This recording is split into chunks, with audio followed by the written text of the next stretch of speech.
ఎట్లా చెప్తారు పద్ధత? 21 చెప్పినావా? ఉత్త గొర్రెలేనా? 21,000 జత గొర్రెలు.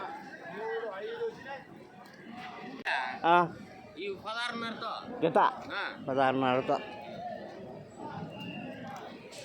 జత 16,500. అంత అడుగుతాము. ఏమేమి చెప్తే పెద్దయా జత? ఎంత చెప్తే జత? 20,000 చెప్పినావా? పిల్లలు లేదు కదా? ఓన్లీ పొట్టి గొర్రెలు. అవునా?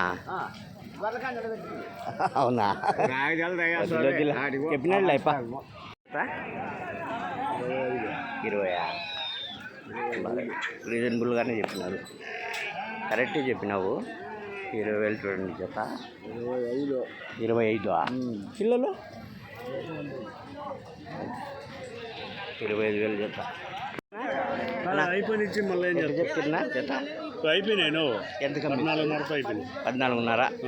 నేత గొర్రెలు ఉన్నదా? బుడుగులు అన్నీ ఎంత చెప్పింది? ఎంతనా?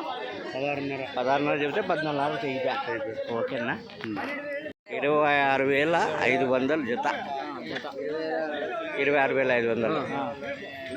బాగా గొర్రెలు కూడా సూపర్గా ఉన్నాయి. ఏమన్నా నేత గొర్రెలే కదా?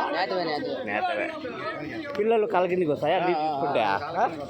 పిల్లలు కాళ్ళ కిందికి వస్తాయి. ఉండేటివి అంతే. ఓకేనా? ఎట్లన్నా పిల్ల గొర్రె ఏమిటి చెప్తారా? 13,000 పిల్ల గొర్రె. అన్నిటికీ ఉన్నాయా పిల్లలు? 12 గొర్రెలు 12 పిల్లలు. ఎట్లా చెప్తున్నా జత? ఎట్లా చెప్తారా? 18,000. అంటే పిల్లలు లేరు కదా? పిల్లలు ఒట్టి గొర్రెలు 18,000 చూడండి. బాగున్నాయి గొర్రెలు కూడా సూపర్గా ఉన్నాయి.